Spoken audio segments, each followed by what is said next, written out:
Arthur West, former chair of Scottish Campaign for Nuclear Disarmament. Thanks for joining us today. Yeah, it's my pleasure. Thank you. You have been a campaigner against nuclear weapons for many years now, including for some years as a chairperson of the Scottish Campaign for Nuclear Disarmament. Could you explain the scale of the nuclear weapons stationed in Scotland, Yeah, first of all? yeah. I don't know if it's commonly known across the world, but we have all of Britain's nuclear weapons based in Scotland. They're actually based down the road from where I'm speaking, 25 miles from Glasgow, our biggest city, which is obviously well known just now because it's housing the COP26. But staggeringly, we have 225 nuclear bombs stationed in Scotland. At any given time, 120 of them are ready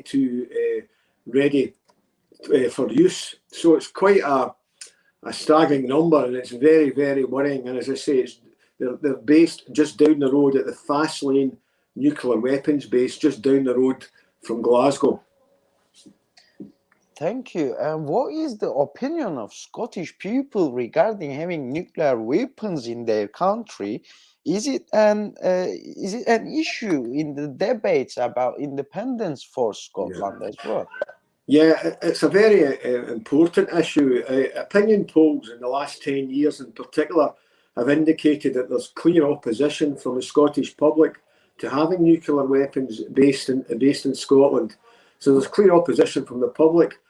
But also most of Scotland's politicians, most of the members of Parliament at Westminster and most of the ones in the Scottish Parliament are actually against nuclear weapons being based in Scotland. So as well as that, the trade union movement in Scotland, the majority of people involved in the trade union movement are against nuclear weapons when based in Scotland. So there's substantial opposition. And those parties like the SNP who support independence, they gain quite a bit of support because they're saying that if Scotland became independent, they would get rid of the nuclear weapons from our country. So it was a debate at the last referendum, and it'll be a big debate when we have another referendum, which will probably be in a year or two's time. Nuclear weapons have been a key part of the strategy of NATO, the American-led North Atlantic Treaty Organization, since it was created during the Cold War period. What do you think the purpose of NATO and its nuclear arsenal is today? Well, I think NATO is developing in a very worrying way. NATO is a nuclear weapons-based alliance, and it refuses to say whether or not it would make the first use of nuclear weapons. But there also seems to be encouragement from the US for a modernisation of the nuclear weapons that come under the NATO umbrella. So NATO is very worrying, and I don't think it's a force for a more peaceful world. I mean, personally, I would put more faith and more resources into the likes of the United Nations. And there's also an organisation for peace and security in Europe. I think these are the kind of organisations that will move us towards a more peaceful future.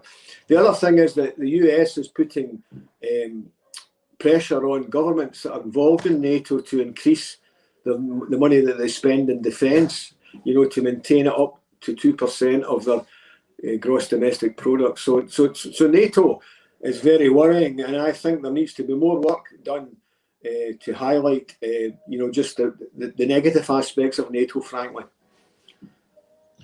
One of the members of NATO, as you know, is Turkey, which in recent years have been found to have supported ISIS, invaded the Kurdish region of Syria, threatened Cyprus, and in being involved in incursions into Kurdistan in northern Iraq. Recently, there have even been reports of Turkey using chemical weapons against Kurdish forces and civilians. What is your view of these actions? Yeah, we are We are aware of them in Scotland. I mean, we are aware of them in the peace movement, and we also have a solidarity campaign in Scotland that supports the Kurdish people and their struggle for human rights and justice. And the news about the chemical weapons attack is absolutely shocking. I mean, it's illegal under international law, and Turkey needs to be challenged for this use of chemical weapons. First of all, it should be investigated, because there is a procedures under the chemical weapons treaty to do that. And I also think that consideration should be given to economic sanctions against Turkey until it improves its record on human rights, particularly towards the Kurdish people. Fellow NATO countries such as the USA and UK have done nothing to dissuade Turkey from these actions. Why would that be the case?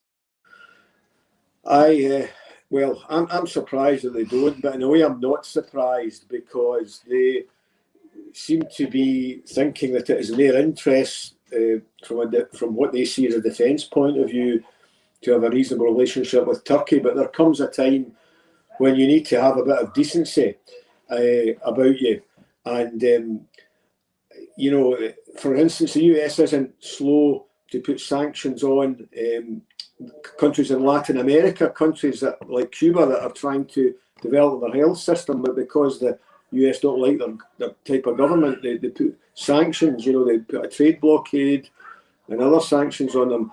And I think that the US and NATO, they seem to be allowing Turkey to get away with it, and it's disgraceful. And they really need to, they need to think in terms of having a bit of decency and a bit of concern for human rights.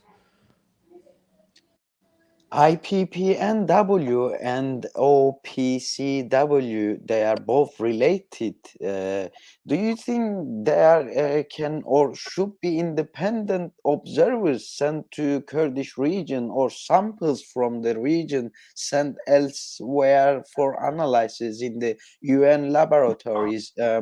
Because the OPCW should take action to collect that evidences. So how would you evaluate that? What is your call? What is your call to these institutions? Yeah, I think that there should be an investigation, and as you say, there is the facility to do that under the treaty. So there should be an investigation, and a thorough investigation, and the international community should ensure that the inspectors get unhindered access, and that would be a way of determining what exactly is going on, and might put an end to some of the suffering that's going on. And I think that would be a very good suggestion, and I think that you would find support from that, and that, across Scottish society, certainly in the trade union movement and also in the peace movement. Dear Arthur West, former chair of the Scottish Campaign for Nuclear Disarmament, thanks for joining us. Thank you for your valuable comments today. Yeah, and all the very best to the Kurdish people and their struggle for peace and justice, and they can be assured that there's a lot of people in Scotland that are interested and supportive. Thank you.